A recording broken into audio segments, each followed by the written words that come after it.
Bonjour à tous, aujourd'hui on se prépare pour les classes préparatoires avec une limite qu'on va faire avec du niveau terminal. Et après je vous montrerai rapidement comment on fait ça après en prépa, après quelques mois. Donc on a une limite en plus infini de 50x plus xln de x sur xln de x plus 3. Je rappelle avant de faire que ceci est un exercice extrait du livre Louis le Grand pour proposer des exercices justement pour se préparer à ça. Donc comment on fait ça en terminal?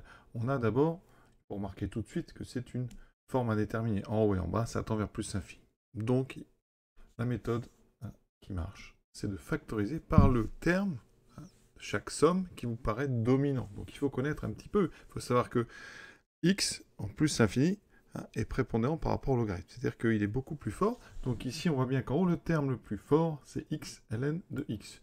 Donc on peut proposer en haut une factorisation par x ln de x. Alors, il y a d'autres façons de faire. Mais on va faire ceci. Alors évidemment, il faut considérer que x ln de x est différent de 0. On peut, puisqu'on va vers l'infini. Donc on va considérer que x ici est plus grand que 1. D'accord? Comme ça, le logarithme et le x sont non nuls. Donc on peut factoriser sans problème. Donc ici, 50x, il va me rester 50 sur ln de x. Plus 1. Et j'ai factorisé par le dominant, ce qui fait que, bien, dans la parenthèse, on va voir que ça tend vers 1. En bas, c'est pareil, je vais factoriser aussi par x ln de x. Je peux, puisque c'est non nul. On a pris x strictement plus grand que 1. Ça fait 1 plus 3 sur x ln de x. Vous voyez qu'on est presque sorti d'affaire. Ici, mes deux facteurs se simplifient. Il me reste uniquement ces deux parenthèses. Donc, ça veut dire que mon expression, quand x est plus grand que 1, elle vaut 50 sur ln de x plus 1 sur 1 plus 3 sur x ln de x. Alors, je ne vais pas le rédiger comme on fera en terminal. On va juste détailler. Alors, ici, ce terme, il tend vers 0, en plus l'infini, bien sûr. Donc, ça veut dire que mon numérateur, il tend bien vers 1. Le dénominateur, c'est pareil, vous avez 3 sur x ln de x qui tend vers 0 quand x tend vers plus l'infini, donc le dénominateur tend aussi vers 1. Donc par quotient, la limite qu'on cherche, c'est donc 1 sur 1, la limite vaut 1.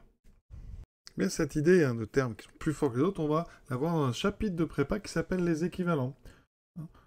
On va considérer que 50x plus x ln de x, c'est équivalent en plus l'infini à x ln de x. Équivalent, ça veut dire que si je fais le rapport des deux, ça tend vers 1. Vous voyez, ça se démontrerait avec une factorisation, c'est ce qu'on a fait en fait. Le dénominateur, on va apprendre que x ln de x plus 3, c'est équivalent plus l'infini à x ln de x.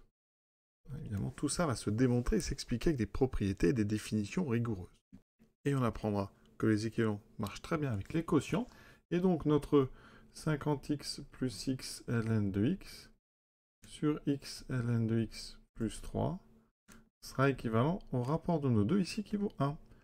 Donc ceci, équivalent à 1, ça veut dire que, eh bien, si je fais le rapport des deux, ça tend vers conclusion à droite, ça tend vers un nombre non nul qui est 1, et on verra donc que, bien, comme il y a équivalence à gauche, ça tend aussi vers 1. Vous voyez, c'est ça qui vous attend prépare. Alors, bien sûr, là, pas détailler les propriétés, c'est un long chapitre, avec plein de petits pièges, donc il faudra faire très attention, mais vous voyez, ça va éviter toutes ces factorisations qui sont parfois un petit peu laborieuses. Voilà, à bientôt.